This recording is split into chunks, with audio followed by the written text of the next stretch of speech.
rawtañi moori dolti ha because ite ka sabatindi gambiyanol ma ko momorondin jang jaralo bundaɓe yelerinne sawa on kurim faylaren kortelare madama ake ilawo sasa aka jaranole nin atara itata je ate korte keleye iñala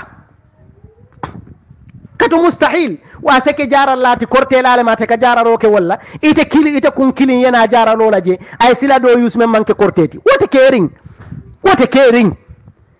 afa doron aman korte nyin ke nyala walla ama ala wo sila bida silol walla shirka fulo silol ane ke nyala doron bari fa yalon ne ko wala babulu faqidu shay'in la yu'ti ada mun yusnola memman tarabulu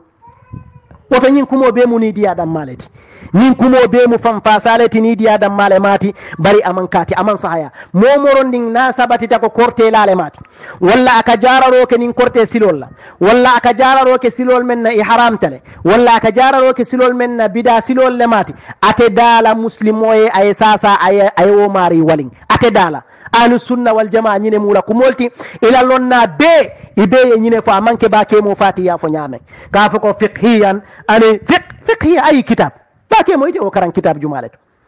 ka fa aqida lon nal fana yewole fo nin atara abuka shirko yus wala sihro abe dalale pour aye jara jumale o foye jumale ko e aslan abuka wo yus andu alon tele ko ate wo dam male babul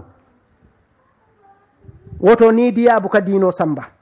ni be fam fasa lay fam fasa ku doto ise kanano bari ni fam fasa nin dino la pour ka ñaamu ka dalilol fefe dankon doron karambalol yamoy koye ayol le foye kango diyandi walla e hadisol le konan ika kitab balto fo me yalon koye fango ñamam futa walla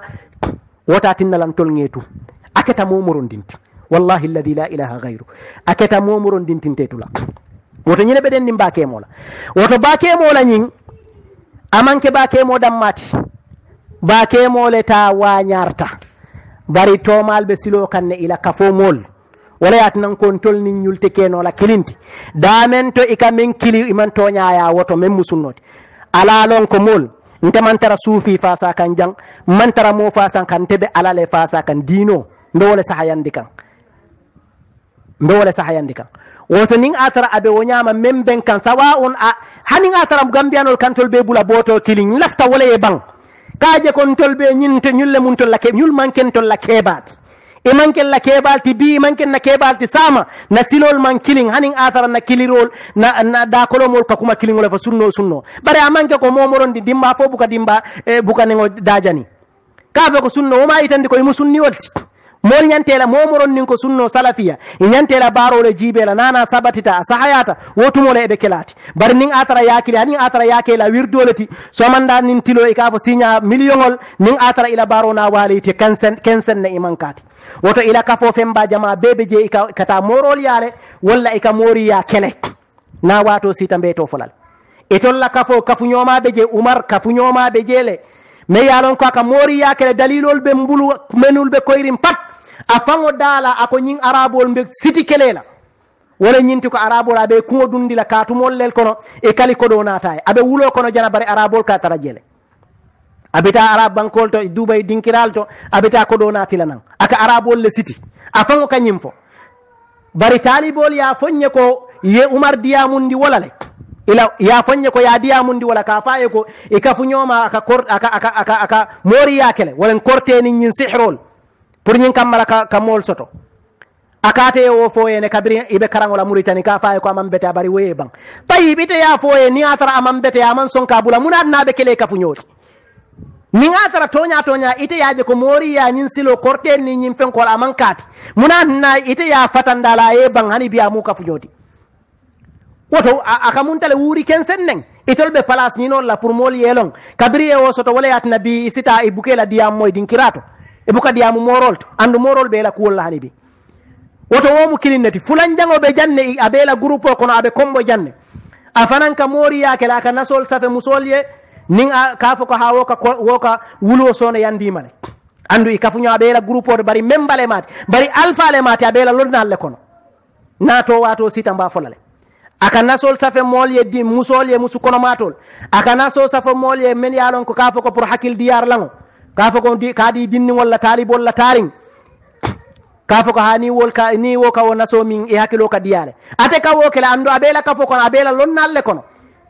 bari itollen salasatu rahti itollen tunkun sabolti aka wona sol kele anyon jama bakatangol lel beje so woto ntol ni ñulbe keno la kilinti ñaadi karambugol be janne me yalon ko diina karambugol e morol be farinje karandirola ñine ka fonte ka ñine fo wala yatina gambiano be wurta abou mokbel ya khi fase fo ntol suta tilimbe mol fo la kuwo fola mbe mol la kuriya ko la kuriya ben kono ate fola pour mun karambugol be jan diina karambugol len iko qala allah qala rasulullah wala ka karanje ko tol musunni wallati morol be la karandir lal kono andu yi fangol be yalon ne ko morol len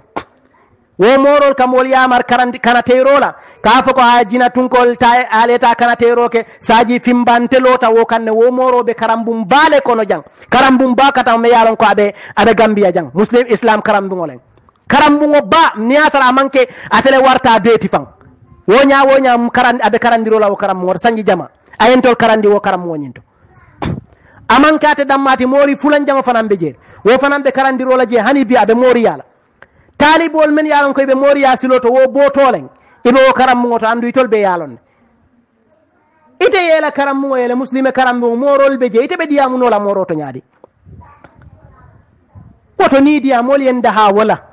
ni be kelamenti kati doron bari ite fono la jamanu kili ite be tarla findi e tara koyri wote kenola walla ye tara nyimbela yafa molte diyamula wote kenola ni be fengo diyamundile ni ba fala ko mori yamam beta imanyanna katalela imanyanna tala morolya ni dewta imanyanne walinna imanyanne kele kafu nyolti woltole mol bele alela bari ka fa mimbaro ka mori yamam beta ni atara sokuta ikela kaftano wura ikata bula moto kono ikata nasidano la mol dol be kono jamme yalon ko mol ni benta mori kunda bankolto me yalon ko muritani nyol ani mali nyol mol ni ka benje atini mbali mol be janne me yalon ko karandir la ballen e ka Europe malangol ka foye ko alta mori kari muritani wo muhajib jara morol ti kataje ka tiketol kunti kataje ni na tay ka fo talibol ye ko al ustad kari membe gambia wole konye ko nyin sulamu mori balati ndollo tawo be kan mol be janne me yalon ko e ka kana teyro ke dinkiralto walla e kata karambugol to e ka tongol sarinji be janne sa ali la fi nyimbe tara nukundi mote nyim fola ni nga tara nu aliye deynu almamol tulol suki ka fo mori yamam betea bari ite ka fo mori yamam betea e kata ni dewta e kata rang ini mo tolel be ranna ni wayun tungol ni nyama tol be rayla ranna moro la bundato e ka fo mol e jeno mam betea ite wati ite la motol musol le kataraje munen nyin da'wa sifati ngam banyina ran ko nyine manyan na kela gambia ibe kela menti kati dorong ayebang bari ya fo ibe kuwo be jagas la simple islam wote kela jang ni ma ke mote fem fola ni ya ke dun hanin atara ibe mol samba court mol samba police mol samba daw ite la fo ni mu foroti ko mu lonnaleti imanyan na sula la police la iba fola nin dalilol la ya baynin dalilol la ya sabatin nin dalilol la bari dalilan tangol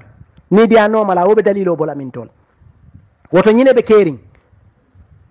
ku jamal be jamme yalon ko mol kake iko mu kawandir lalleti iko mu lon nalleti ko mol manyanna wo fala woto ni atara moro lo asufiyol ani moro wol yewoje mun anna ite jellalla ka fo ko antol manyanna wo fala because wolbe sunno bele nenna wolbe sunno faja kan sutanintili ntolla fo aninna fo bali ay babe fala bari lafta fola le ko lafta itande la gambiano la ko moro anin sufire ka kalin ke boto killing ntol ni wol man tara ku killing ni man tara ku killing woto ñim morol menul be mori yalla ñi ustadol kono anen ñin groupe kono kemona kafu ñomal men yalon koy be ñin koto lumbinare ibe tobe folale ko men kemota fota nyamen abebe folale killing inna sa'yahu sawfa yura ibe fengo fento ya nuku ya banken lumbina abe koylale naman koyno ja yawmal qiyamah abe tarla jele woto mote mo nya kuno la jang ni be fengo fenkela akenin ala subhanahu wa ta'ala damma temolla wo kola fente je me yalon ko mote na fala andu fente na fala dinkirate na fala sembete na fala sara ni ata moñanta sila ala nya nata ta fay 40 years soto ite tata foy 40 years domo men siya tati ti fingote bala abe koyma ibe kafuñol je kan sutanintili ibe faka e ñaala e faŋo bite ibe banko bonne tulol kan wo ñaaw itebe ku kan ibe kuul ke kan me yaalon ko iman kawandino mun tumala itebe to wandila mun tumala ibe kawandila min atara wallata wobu ke kiido mol be janne me yaalon kontol ngalon ne ko ika menke amanke dinate andu ika ala nenne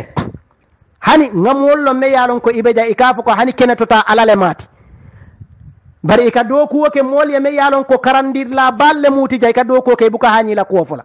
because of niya yaalon ne ko niya bay abe kullo jama wañarlal niya bay abe kullo jama wañarlal so wati nka fo Gambia la doya anala karannala siya karannal be diyamula dawoda radiol to dawoda bari wonya Gambia munatina man falinno munatina ma yele mano kunun jilbabo membe nun jang Gambia bi bukaje because of menul ka fo wol fango doctorol fango kurantale men ka fo abuka ba sondo mo kono fenne katinna ka fo longo walla palaso walla dinkuwo atela lom men katinna ka fo wala yatina naya fo mol buka futa fenti Gambia dawoda ni tata je isa mo soto men sa fo ala ko kila ko bari munatina chenyis buka soto no because kumol men ka fa buka fo sondo mo kono fen dole katinna ka fo wala yatina nin tata fa meta jamal be kari lasle ika batale ma kana lillahi yadum wa yabqa wa ma lam yakun la yadum fengo fenketa ala kam wuka sabatile wa amma az-zabadu fayadhhabu jufaa wa amma ma yanfa'u an-nasa fayamkuthu fil ard me ala dani la subhanahu wa ta'ala ay man taben ay gambianon la aqida kante aya tankeye min zi'ab walla sulu walla menul yalon ko yemura e bayan kulolla ibe yata'akaluna bid-din ibe fan ya fole la no malalie ibe kirimbas la tiki e kamem fo suto e ka wotanole bara e kamem fatandi e ka woleke e ka yamaro ke men na ibuka woke alama alay